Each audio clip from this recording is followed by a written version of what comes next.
Okay. Okay, well, hello everybody. I'm so excited that you're here. The recording's going. So, for anybody that's looking at the recording, this is Friday, July 10th. It's our first meeting. Oh, there's Janani. Let everybody in here. Um, and we are this week going to be discussing pitch, class, and meter. So, hey, Janani. I like the headphones. It's good. Hi. Oh, and there's Jane's iPhone. Got her in here too. So we were starting. Hi, Jane. Oh, connecting to audio. Hey, Jane. Okay, let's see how this works. Okay. So we were. What I wanted to do first was just say that I'm glad that you all have found this challenging. Hopefully, it's not overwhelmingly challenging. It is boot camp, so but we can go over the worksheets from the two parts of the modules from this week. And then I also wanted to mention that if you felt like But some, I don't think they can hear me. we can hear you. I know I'm talking. We just had a marital conversation here on the phone. Oh, But actually, let me say this: yeah. the car has a lot of noise, Okay. so I may end up just kind of holding this close so you're not looking at me right in my face, but you're getting closer to my ears so I can hear it. No problem. Do you want me to mute you? That would probably be great. All right, you're muted. So wave at me if you want me to unmute you. Okay. One thing that I did want to mention, if you feel like something is super easy, like probably, I think most of us probably read Treble Clef pretty well, right? You felt like that was easy. You don't have to do all the Treble Clef exercises. You can kind of click through to what kind of suits your needs, right? So having said that, moving forward next week, I think we're probably going to see more stuff that's less familiar. This was like reading notes, Greek rhythms. So hopefully everybody's at least seen this stuff. All right, let's start with some of the worksheets. So the pitch and pitch class worksheet I have here, and I think I can share it with you. So if you want to go ahead and bring yours up, and then how do I share? Where's my share? Here we go. Okay. There we go. So hopefully you see my worksheet now. Okay. And move this around. So this is sort of long. It's kind of a long worksheet. And even if you're really, really used to reading treble clef, you may not be used to reading all these crazy ledger lines. So that's something to kind of watch out for. Should we just do a couple of each, or was there anything on here in particular that you guys really, really want to go over? Like I know alto clef might be something that we want to just check on.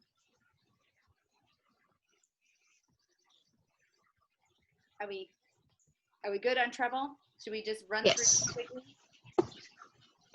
This is fair. I think everybody's going to be okay on this one, at least from what I understand. So first one, E. yeah, B, D. All the flutists know these because it's easy for us to read the letter lines really, really high. Sorry, I do have a question. I didn't understand what the ASA convention was talking about there. The ASA convention. It says it in the instructions.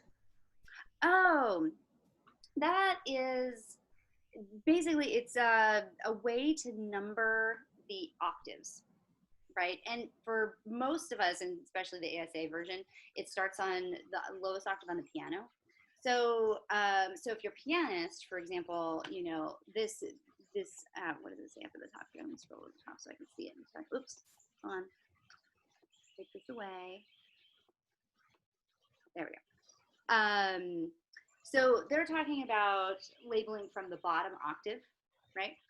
So C4 is middle C. I wonder if I can get a whiteboard up here quickly for a second so I could show you what. Let me get back to Zoom and stop the sharing for a minute, and then I'm going to share the whiteboard so I can write. There. Okay. So for example, right, we're here. So this note down here is C4. That means it's the fourth C that we find on a piano keyboard.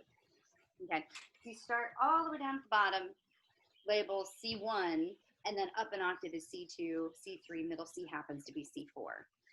That is a useful thing to have in your back pocket and to know. It's less of something that you'll need for application when we're talking about chords, right? Because when we get to that point where we're talking about stacking chords or even with intervals, we're really reducing everything to an octave. So we're just calling it C, right? So that's why this one down here is just B. So the number is important, right?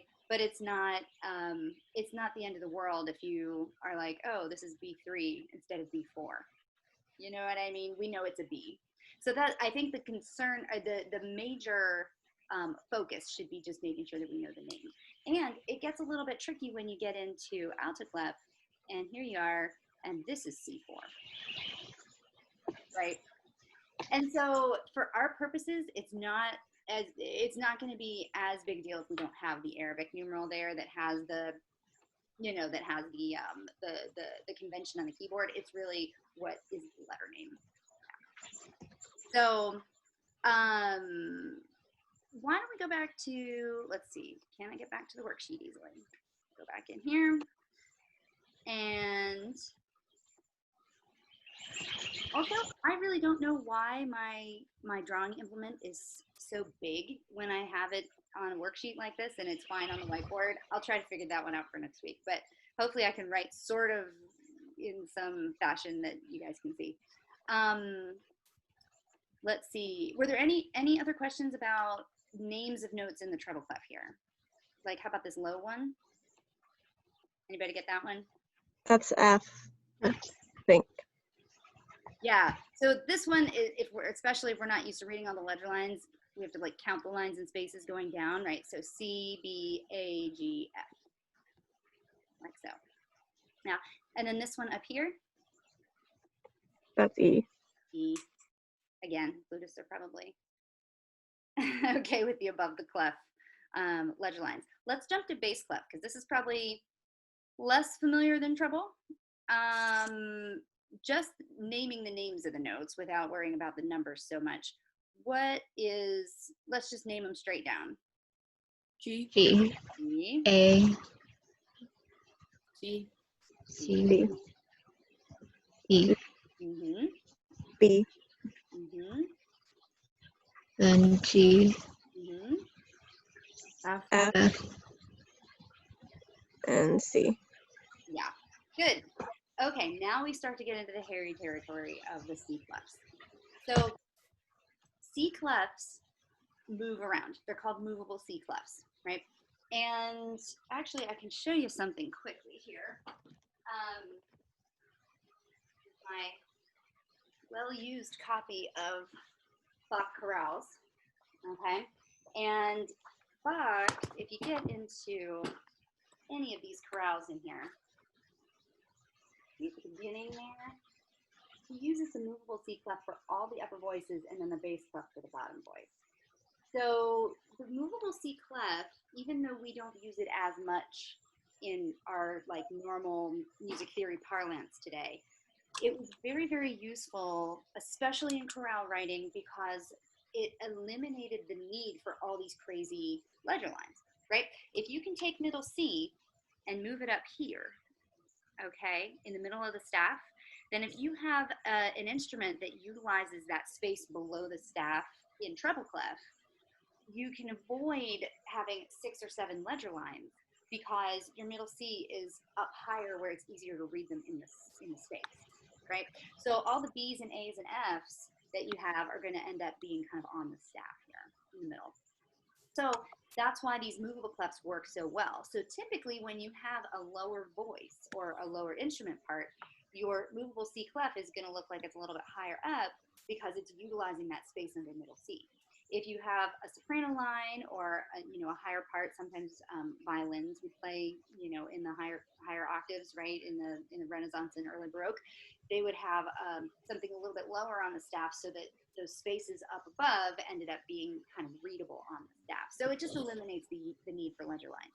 You could also imagine in chorale style, if you actually have 4 separate lines, it's going to get very hairy very quickly to have ledgers all over the place, right? So the movable C clefs really help to make that kind of staff as much as possible. So that's why we see them, but we don't use them as much in instrumental music if we're just playing kind of standard classical instruments, right? So the one instrument that does use this clef is viola. So I don't think we have any violists here, but if any of you ever encounter, I don't know, a need to play a wedding and you have to fill in the third part and it happens to be a viola part in the string trio music you got or something, you know what I mean, then you know how to read alto clef. It's one practical application I can think of. So the deal with the middle C is it is the line where these two halves meet, okay? So alto clef has this middle C in the middle, tenor clef has the middle C on the line, second on the top, and then soprano clef is on the bottom. I don't know if we have soprano clef there. I know I put it in the other, oh yeah, down here, the soprano clef. Let me clear my drawing so you can see it. Down in the bottom corner here, soprano. So as far as other instruments that use these clefs, though, the tenor clef does get used by cellists. When you get way high up into the upper registers, usually tenor clef really works well to kind of eliminate as many of those ledger lines as possible up there. And then same for bassoon. So bassoonists do read in tenor clef quite a bit. So other than that, most of us stick to treble. So let's just kind of go through these and see what we get as far as letter names again. So here on our staff, let's name these out the best we can. B, B, A, A, D, E, E, D, D, B, E, G, and F. F. Okay, so anybody have any tricks for doing this quickly? Oh, it's just I would just count up or down from the C. Right, yeah, you could always count up or down from the C. What I tend to think about is as far as what I'm used to more treble clef than not, right? So looking at it, I'm reading it one line or space up, right? So that looks to me like if I had a treble clef there, it would look like an A. I'm reading it like a B, right? As if it's a line up. So that's a quick hand, but again, we want to try to be as true to this form as possible, and that middle C is C. So in terms of the Arabic designation we were talking about with the octaves, right? And that's a pianist kind of designation. Flutists, and I say this only because there's a whole bunch of flutists here, but flutists often use their own designations based on their own octaves, right? So in terms of alto clef, it's important to remember that, well, any movable clef, that middle C is where we're starting, right? It's not a regular C. So a regular C as far as the space in the middle of the staff. So the B that we have here is actually the same as this B up here, right? Just knowing where your middle C is so that you can get kind of a sense of where the placement comes when we have these other clefs. Okay, so moving on to tenor clef. Let's do a few of these and see where we get. So how about reading them straight down? E, E, A, A, yep, B, D, D, D, F, F, F, B, B, B. A. A. All right. So we can, again, kind of compare this to what we know and read them a line or space down rather than a line or space up. It just happens to be the way the fact book is set up. So again, knowing that we are kind of, thinking middle C is that second space, right? A lot of these notes are going to end up being what would be below the staff in treble clef. So it's just something to keep in mind, something to think about. Like, for example, this B here would actually be like this B up here. Oop, I can't write. What happened? Get my stuff from there. That one. Okay. All right. I seem to have highlighted part of my page. How do I undo that? Oop. Nope. All right. We'll leave it like that. Any questions so far with these? No. Yeah, it's just kind of keeping them, realizing where the middle C is and how we're going to read it. So let's see here. Notate the pitch that exactly matches the one given. This is an interesting little, exercise in terms of not really transposition, but starting to think about transposition. So let's just do a couple of these. Let's make sure we do this one down here that has soprano clef, since we did not get a chance to work on soprano clef very much. Okay, and let's maybe do number 3 and number 4. Let's just do those ones to kind of get a smattering here. How about number 3 first? So what is this pitch here in the beginning? That's an A. That's an A, okay. And is it above or below middle C? Below. Below middle C. Okay, so let's see. Can I give somebody, let me see if I can give, oh, there's Caroline. Okay, hold on. Let me undo this. Stop sharing for a second. Get Caroline in here. And then I'm going to see if I can give someone, anybody want to try to write on the board? Hi, Caroline. Hi. Hey, we're just going over the worksheet from reading pitch. So if you have your worksheet and want to get that up, we're kind of in the middle of that. Okay. Right? Cool. Let's see here. Corinna, can I give you the ability to write? Okay. I think you should be able to do you have a function for that now?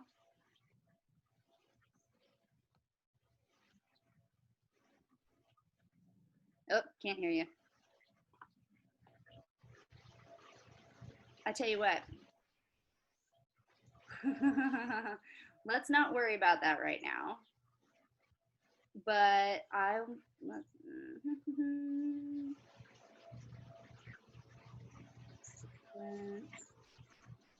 that's okay.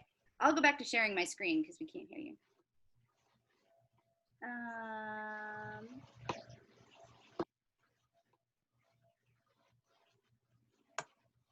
You know what, Corinna, I think you have to make me the host again. Oh, never mind. I can do it. Yay. All right. I'm the host again. Sorry. I thought we'd be able to Hear me? Okay. That's okay. How about if I share this again? Okay. We said we were going to do 3, 4, and 6. So I'll go ahead and write a few things up on the board here. 4 and 6. So we said this is A, right? And this is the A that is below middle C. And we're thinking middle C is down here. That's basically going to be what we should have gotten for the treble clef. Hopefully everybody's got that, right? And then the F line, right? We explained this as far as bass clef, that this is the F line. We know that the A is below middle C here, and the middle C is way up here for bass clef. So our A is right there on the top line. Everybody get that? Okay. All right, so number 4, what is this? I don't know if this page is blue for you, but mine is highlighted for some reason. Ignore that. What is the name of the note that's up there on number 4 for the bass clef? D. It's a D, right? And is this above or below middle C? Oh, wait. Mm, Above. It's above. Above. Exactly. Yeah. It's above middle C. Okay. Now we've got alto clef has this middle C in the middle, right? The D above is going to be that space. Okay. Again, I have a super thick marker for some reason here, but it's the space, right? Okay. Here's the treble clef. We know the middle C is below the staff. So the D right above middle C is actually this space right below. And while we're here, actually, this is a really good time to talk about stems. So stems are traditionally put above, going up or going down from the note head, depending on where the note is in the staff. It's totally a specific thing. There's not a rule about which pitches need stems going which way, okay? However, just again, traditionally the way that we've done it is if the stem goes down, it's on the left side of the note head. If the stem goes up, it's on the right side of the note head, okay? So down is left, up is right. So if we have this one down here with number 3, where we have a note really far below the staff, we're gonna go up with the stem and it's gonna go on the right side of the note. Right side of the note head. Okay? In the bass clef, this is kind of on the high end of the staff, so it'll go down on the left side of the note head. Okay, it's something that if you're completing this worksheet by hand, that you'll get a little practice doing because you're doing it by hand. But if you're working in Noteflight or if you're working in MuseScore, something like that, the program does it for you automatically. And so it might not be something that you really consider or think about at first. But traditionally, that's how. So if you completed this and you're like, man, my notes look a little funky, check the stems. Just because that's a common, common error that really doesn't have anything to do with being right or wrong in terms of what the worksheet is asking you, but it just is going to look weird because we have this like aesthetic thing that we've set up in our music reading. When you have something in the middle, it could go either way, okay? And so you might see in a piece of music that looking around the note is going to be your clue as to where the stem should go. So if we're looking at, let's just say that, this is in a series of notes where we're descending, we might end up going up just because the rest of the notes are going down. Like that, to keep it in the staff, okay? You might see things where, let's see if I can erase this. There. You might see instances where you have a note, going, oops, sorry, get back to my drawing. Okay, so that you're going down, these ones are up, but this one is down somehow because of the way that the rhythms are beaten, okay? So there's a lot of different ways to do it. If you're a pianist and you're thinking about what you've seen in your piano scores, a lot of times the stem direction has to do with what hand you're looking in. So right hand stems are going up, left hand stems are going down, okay? And so that is gonna determine, your stem direction. So if you're looking at just a single line, oftentimes we have choices with stems. If you're looking at a keyboard score, you're probably not gonna have as many choices, right? So it's just, again, not a right or wrong thing unless it pertains to your instrument, but it's going to be an aesthetic thing, what we're looking at. Okay, let's jump to number 6. What note is the treble clef note there? F. It's F. Yep, exactly. All right, and is it F above or below middle C? Above. It is above middle C. All right, so let's take a peek here at tenor clef.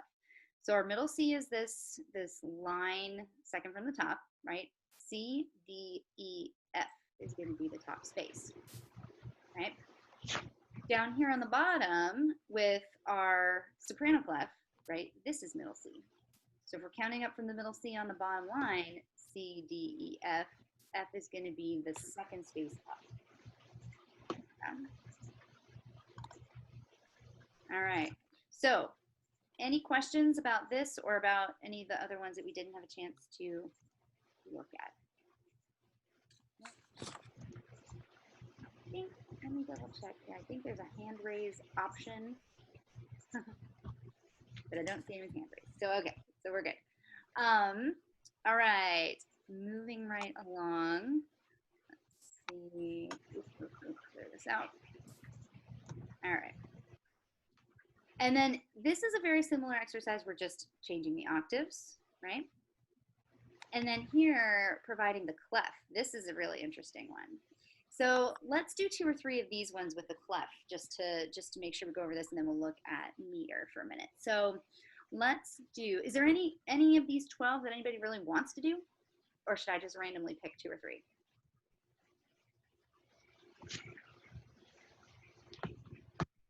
Okay, no requests. Let's do a couple here. Let's go ahead and do one that's treble clef, because that's friendly.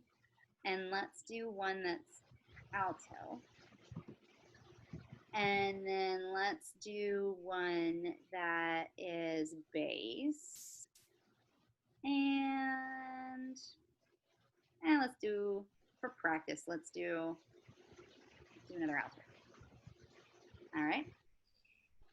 Okay, so number 1. What note is this first? B. B. It's the B above middle C, right? Okay, so somehow we need this to be the B above middle C. So the way that I would do this is figure out where middle C is, and then you'll know which clef is going to match. So if this is the B above middle C, we need to go down an octave, almost down a 7th, to find C, right? So B, A, G, F, E, D, C. So C looks like it's that middle line. Which clef matches middle C being in the middle line? Alto. Alto clef, yeah. And you probably saw in the video, it's easy to kind of confuse. This is my alto clef. We'll put 2 lines here. Boom. It's easy to kind of confuse this movable C clef in terms of drawing it. You know, I mean, drawing clefs is really an art in and of itself anyway. But the movable C clef looks like a B. And I always remember this because the very first year that I taught AP Music Theory, I had a viola student whose name was Becky. And we were going over this early on in AP Theory, and I can't even remember what the question was, but she said, "Oh, that's the Becky clef." So every time I draw alto clef, I think that's the Becky clef. But if you think of it looking like a B, that's basically the way that the clef is drawn, right? Okay. Speaking of, let's hop down to number 5. Okay, so number 5 here, what is this note that's drawn?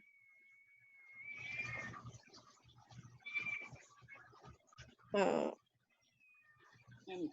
A. Yep, it's A. Good. So middle C is up here, and then we have B and A. So this is the A below middle C, right? Okay. So this note on the second half, we need to somehow make this A below middle C. So if we count up to C and figure out where middle C is, right? A, B, C, it's this bottom line here. So what clef has the middle C right below the staff like that? Treble. Treble clef, yeah. All right. Now, my treble clefs, I usually draw from the bottom up. Loop, right? And the little loopy goes around G. So that's why treble clef is sometimes called the G clef. And I think I mentioned this in the video also, but remember how I said violinists sometimes had to play in soprano clef because they had, you know, those higher letter lines they were trying to bring down into the staff. What was developed in the early 17th century, or sorry, late 17th century, early 18th, is the French violin clef. So we actually take this treble clef that normally has our G looped around this second line, and we scoot it down a little bit, and so then the G becomes looped around the bottom line. So some early French manuscripts actually use this, like Hauteterre or Delabarre. They actually use French violin clef. And And it can be quite confusing when you start, if you're a treble clef player, start looking at that and you go, whoa, this doesn't make any sense. And why does a key signature look weird, right? It's because that clef was actually moved. So that's why sometimes you see the treble clef referred to as the G clef. The bass clef, looking at number 8, actually, the issue with the bass clef is that when you draw the bass clef and you have these 2 little dots, the dots go around the F. Oops. There we go. And so that's why this is sometimes called the F clef. I think that's mostly for older textbooks. I think just about everybody now just calls them treble and bass. But you might see G clef or F clef occasionally, and that's just what that refers to. I don't know any instances where the bass clef moves. It's always right on, it's the rock bottom of what we need to do, our foundation of our chords. So it generally does not move.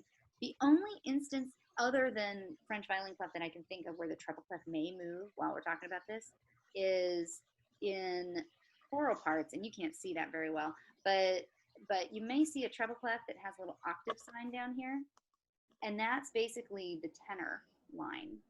We'll often see their part written in treble clef, but it's intended to be an octave lower, and that's what that little 8 means.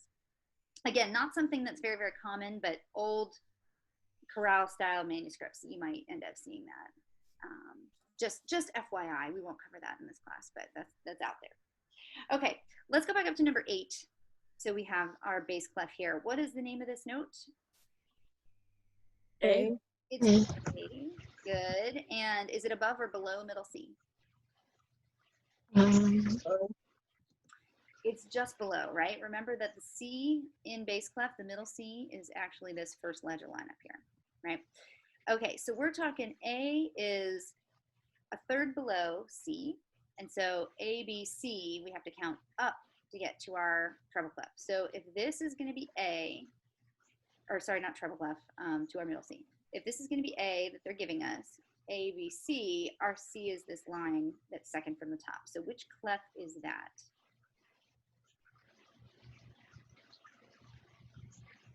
Tenor. Yeah. It is tenor clef. Yeah, exactly. So it's a movable C clef, and our movable C comes on that line right there. Okay. All right, let's look at number 10, and then we'll move on to some rhythm stuff. So what is the note name here in our alto clef?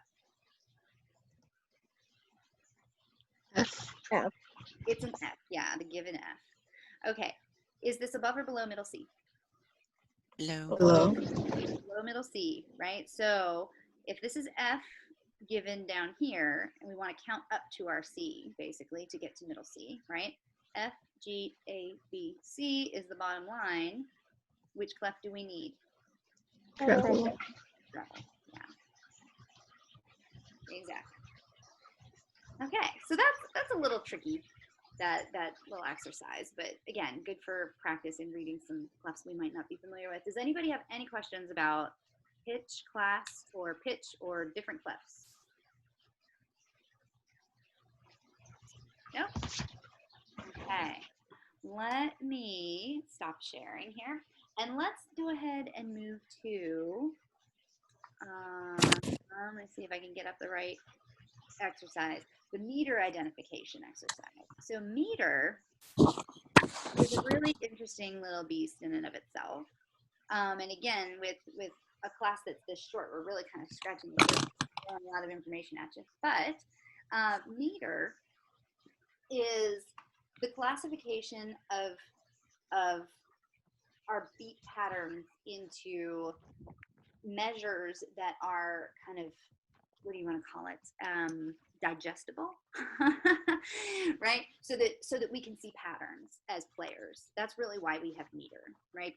There is a hierarchy of meter, and we discussed this in the middle of the notes, where usually our first beat, whatever that first beat is the strongest of whatever our pattern is.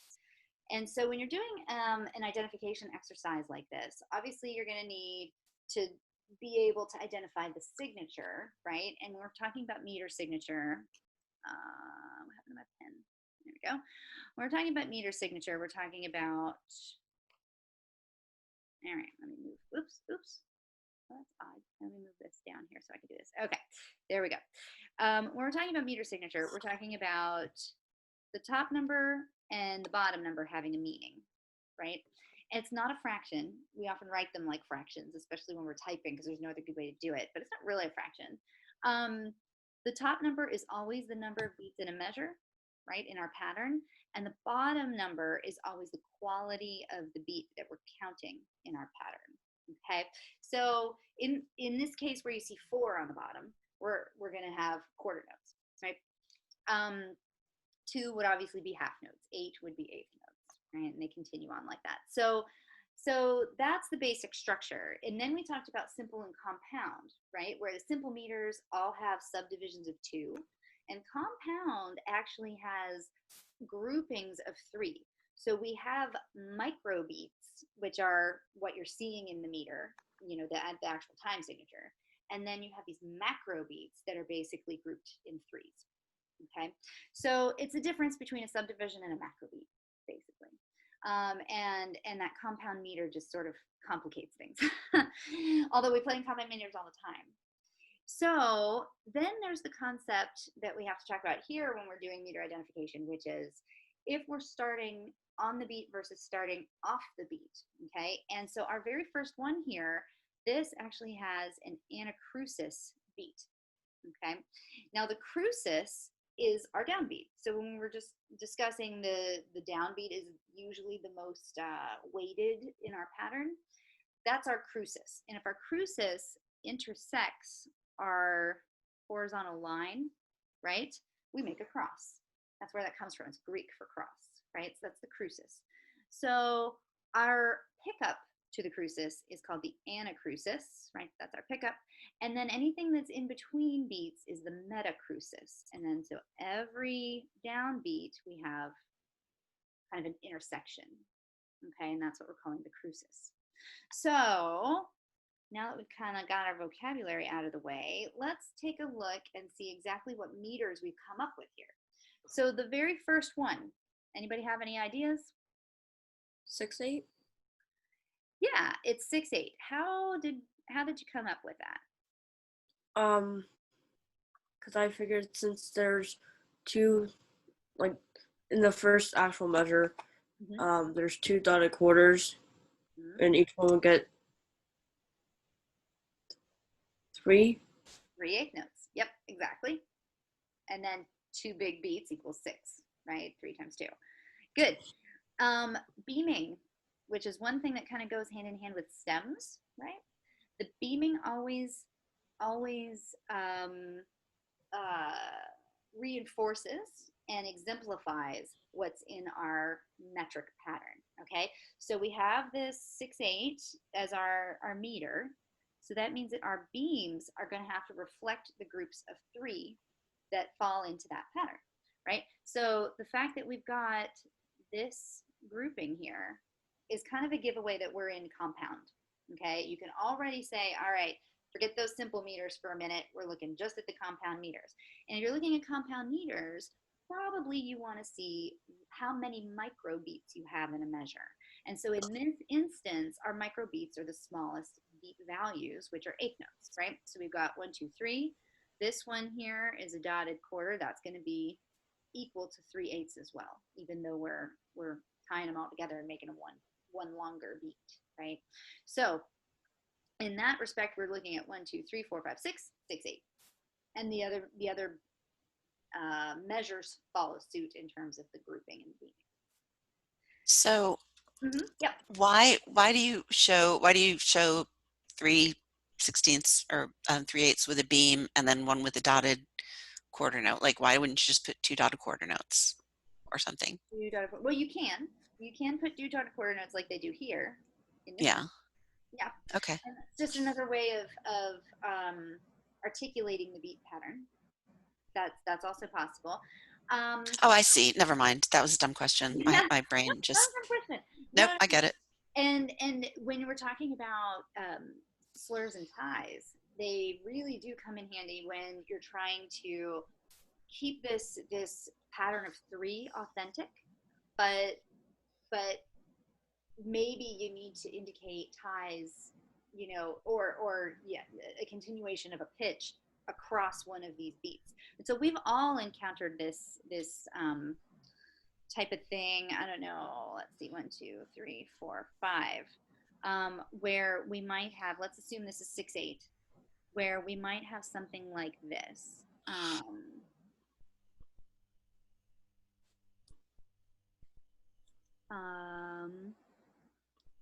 I know this is hard to read with this huge fat pencil, but okay. Right? This is the correct way to notate in 6/8 versus I see what you're saying.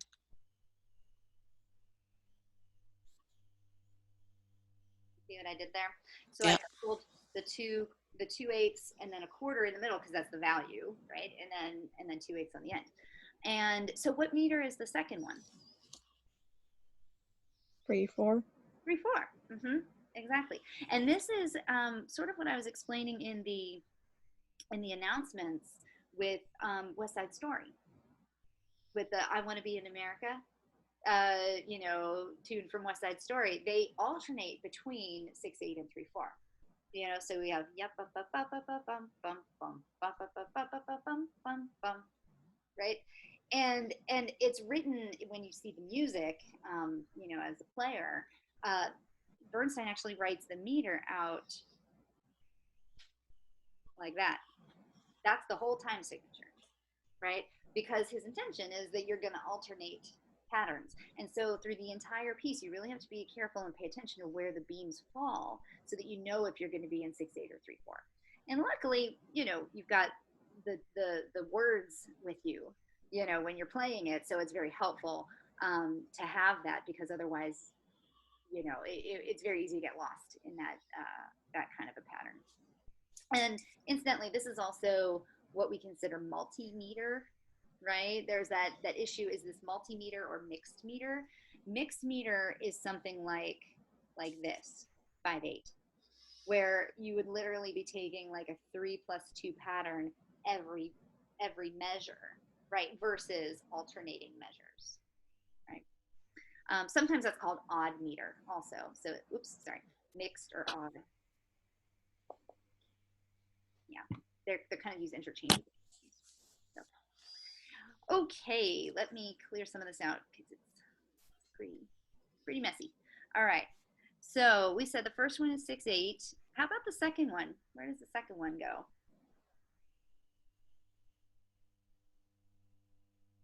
And we just said 3/4, right? Yeah, exactly. That's 3/4. How about number 3?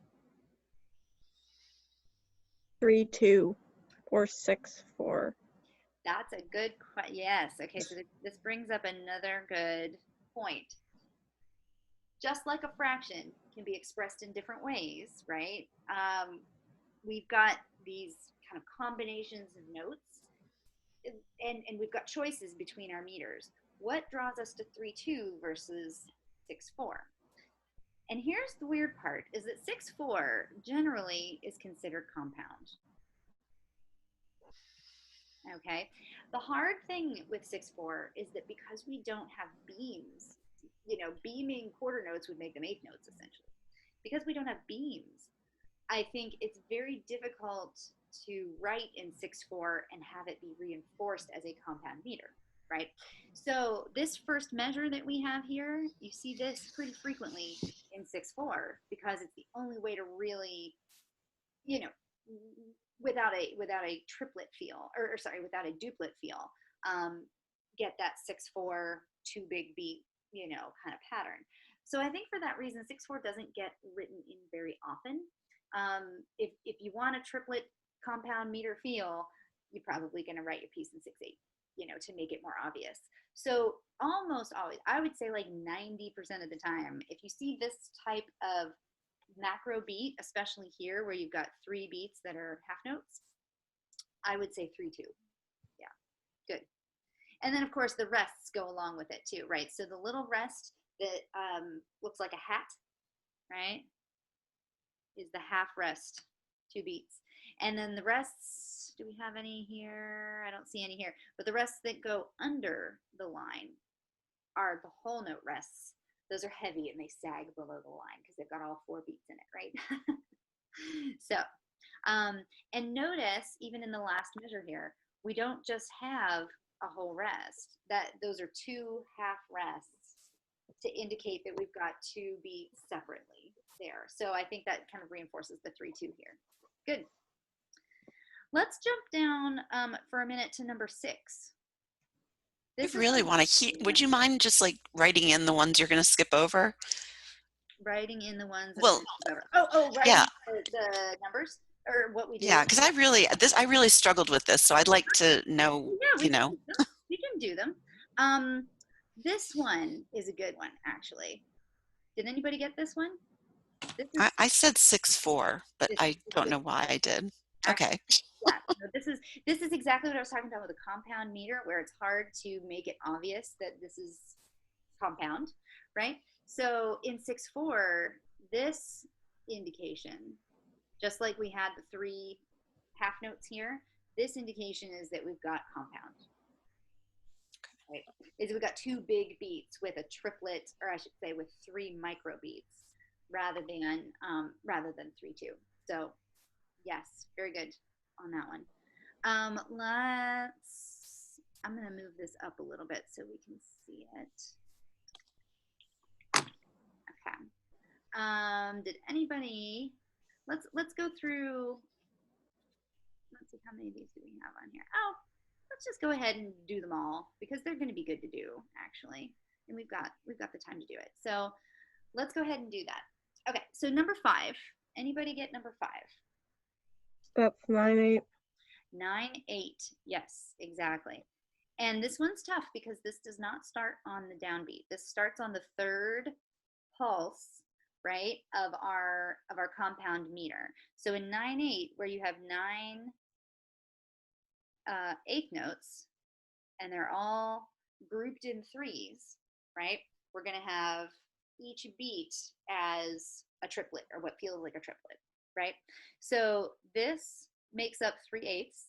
That's actually 7, 8, 9, right? And then here we've got 1, 2, 3, 2, 2, 3, 3, 2, 3. At the end of our second full measure, we have one beat, the second beat, and then the third beat is actually what we've made up at the beginning with our kind of anacrusis beat, right? And that's where it goes. So if you have an anacrusis, always remember it's going to come out of that last measure. Music is like physics, right? We can't wait, what's the rule in physics? That you can't create energy, it's just transferred or something like that, right? It's the same thing. We can't create beats out of nothing. They come from somewhere. So they end up coming out of that last measure. Good. So number 6, this is a weird one. Okay. Did anybody get this one? Anybody have any ideas on this one? I said Pretty 4-2. sure it's 4/2. Yeah. Yes. Good. Yeah, this is 4/2. Okay. The indicator for this, the giveaway, is probably going to be this measure, right? Because we've got these 4 beats and they're all half notes. This thing right here is called a brev. B-R-E-V-E, brev. And it is equivalent to 8 beats, right? 2 whole notes put together, okay, is a brev. It's not something that we use very frequently now, but it was very popular in the Renaissance, okay? I think of music history and musical notation going through music history sort of like inflation, okay? We've somehow gotten down to like ridiculous subdivisions as we've gotten further and further through music history. But in Renaissance era, brevs were very, very common. And that was because people were just holding notes while others were making harmonic lines against them in counterpoint.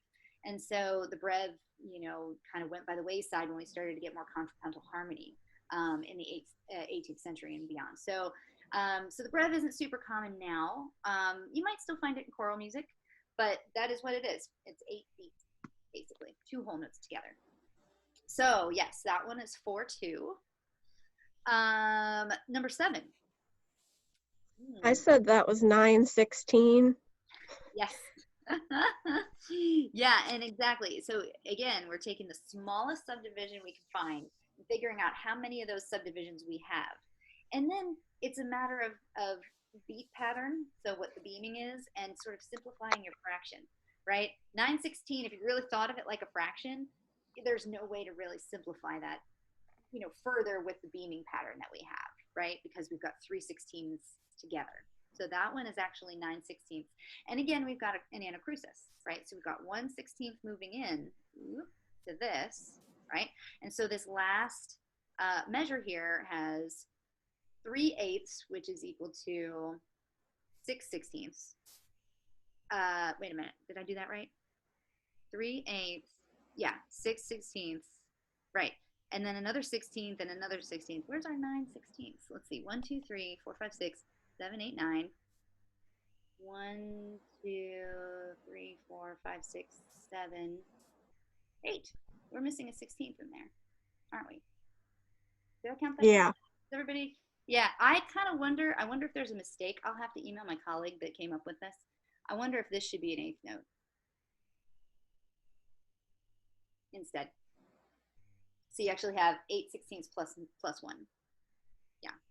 Or the other alternative is a 16th rest so that we make up that extra beat. I think that one just has a mistake on it. Yeah.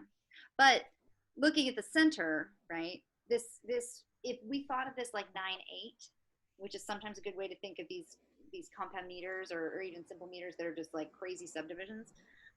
If we thought of this like 9/8, we'd have a quarter and an eighth, quarter and an eighth, and then 3/8. And that's pretty normal. I mean, as far as what we're used to seeing in our notation, that's fairly normal. So yeah, I think this one is 9/16.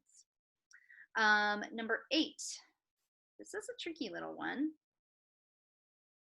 I said that was 6/2.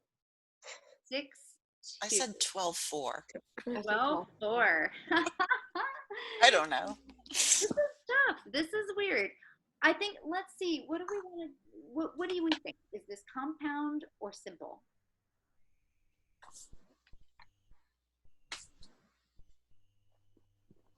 It's simple.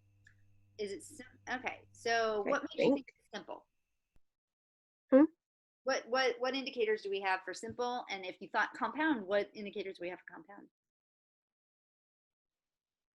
Or well,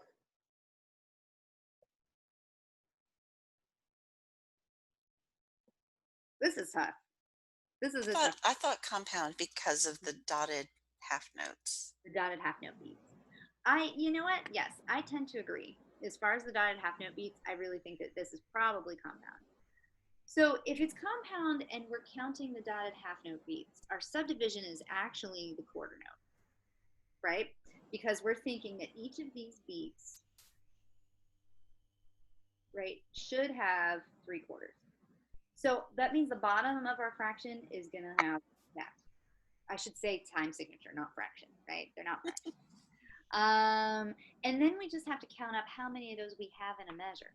So if we're looking at this, 1, 2, 3, 4, 5, 6, 7, 8, 9, 10, 11, 12.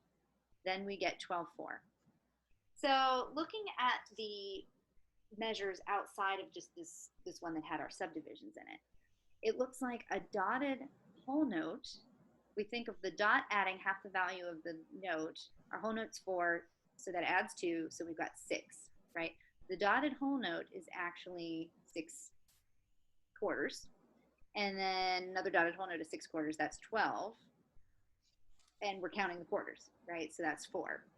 It's a little bit weird to see it that way, but probably this would be conducted in 4, and you would just be counting like you would normally count 12/8, having 3 subdivisions in each beat.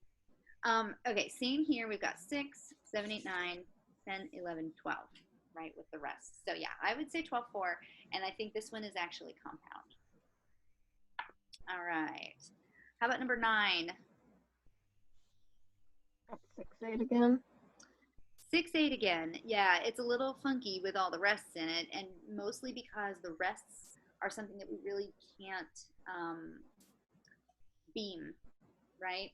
But for example here, the fact that we've got an eighth note and then 2/8 rests makes me think these go together.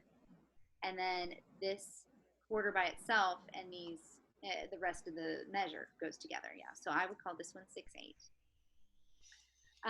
Similar thing here, kind of weird, but they could have combined these two rests together for 1/4, and we could have still gotten the same answer. Okay, so a couple of different ways to skin that cat, but yeah, I think 6/8. Okay, how about number 10? 3/4 again. Yeah. Now here's where the rests really do matter, right? So 3/4.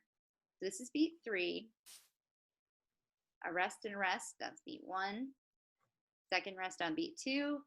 These two rests in here are 3. A beat, a rest, 2/8 a beat, 1 and 2, and then you got beat 3 at the beginning. So yeah, that one is 3/4. Okay. Let's, oops, move this down a little bit. All right. Number 11. I said 9/8. 9/8, exactly. Yep, and we've seen that before. I think this one's pretty standard. The only new thing that we have in here is a dotted rest. You can dot rest just like you dot notes. So the dotted rest can take on the same, arithmetic basically that a note would. And then how about number 12? 4/2. 4/2. Yeah, I think so. And this is probably simple meter, right? So it just happens that the half note is on the bottom. Number 13. 12/16. 12/16. Yeah, exactly. This is like getting into like John Adams territory here. Yeah, 12/16. So the 16th is the microbeat. That's our subdivision. We see that they're grouped in 3, so we're going to have compound meter. And then you add them all up, you end up with 12/16 being what we're counting. Exactly. Okay, and then number 14. That's 3/16. This is 3/16. Yeah, so this is a little bit tricky. 3/8 and 3/16 are considered compound meters because of the grouping of 3. Okay, but you basically only have one beat to a measure. So it's kind of difficult to tell the difference between 3/8, for example, and a very fast 3/4, right? Because you could still have a conductor that conducts 3/4 in one beat. So anyway, there's a little bit of a gray area there with that, but it is considered compound, and 3/4 is still considered simple, because of that binary subdivision. So, all right. Any questions about this? No? Okay. Good. So, if you felt like this was challenging, I'm happy to give you some more resources. If you'd like some more, to try to figure out, get a little bit more practice at this. The online resources are also very good. Those of you that went and clicked through some of those, you probably have realized that they're just games, practically games just for practice. I always say this. I had I think he was actually the registrar. He was like our guidance counselor when I was at Peabody. And I remember him addressing the freshman class when we first got there. And he said, make yourself a schedule, only practice on the days when you eat. And that seemed like, okay, you just need to practice every day, right?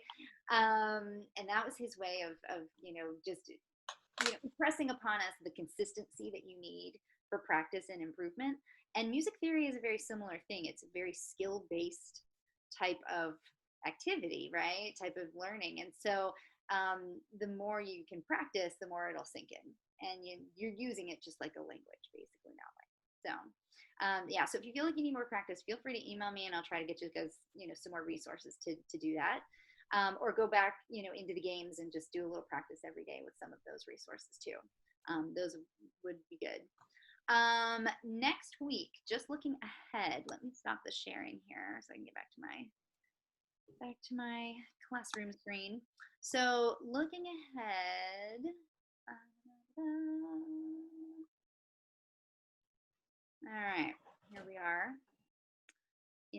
course, we're going to do intervals. So I used some intervallic terms today. You notice when we were talking about pitch and pitch class, third, fourth, etc. Pay attention when doing intervals that there are two parts to every interval, that there's a raw interval quality, and then the quality that we call, the quality of the interval. So there's raw interval and then quality. And the raw interval is always the number. So you're literally counting letter names or lines and spaces. And then the quality is major, minor, augmented, diminished. And so that's, the short version of what you're getting here on this screen. Of course, we've got the similar practice with a worksheet for next Friday. And then we start talking about scales. Now, if you're an instrumentalist, you're probably going to be more familiar with scales just because we practice them, rather than intervals. The reason why we start with intervals is because intervals make up scales. So if intervals seems a little bit fuzzy and you're doing some of the practice and you're thinking, all right, I don't know about this, go ahead and do scales because scales will probably be more familiar. And then I think the scales are actually going to reinforce a little bit more understanding of what is in the interval module. If you look at theory textbooks, I think the majority of theory textbooks start with intervals and then move to scales. But there are a handful that actually start with scales, and it's because of that. When you're building a scale, as long as you know whole step and half step, you could build any scale, really. And then you encounter minors with an augmented second, and okay, fine, you learn the augmented second. But then beyond that, all those other intervals that come prior, in the prior module, in the prior lesson, they're going to be made much more clear when you look at the interval from a tonic to a part of a scale once you've constructed a scale. So they can kind of be done out of order a little bit next week if you find that is, more manageable for you. Otherwise, this is where it starts to get really exciting. We start to do some real building. Any last minute questions before we go? All right, cool. Well, everybody knows how to reach me if you do have questions, and the modules are open. So if you want to go ahead and start this weekend, go for it. If you want to, I don't know how this first week worked for everyone. If doing them Monday through Thursday worked out, if you want to do it all in one day, it's all kind of up to you. It's very flexible that way. So hopefully, this week is a good kind of get your groove figured out, and then you'll be able to apply it a little bit for next week too. All right. Thank you. Okay, cool. Well, thanks everybody. If anything comes up during the week, feel free to call or text or email, and we'll keep on going here with week 2. Okay. So exciting. Okay. Bye. Thanks for coming. Bye, Janani.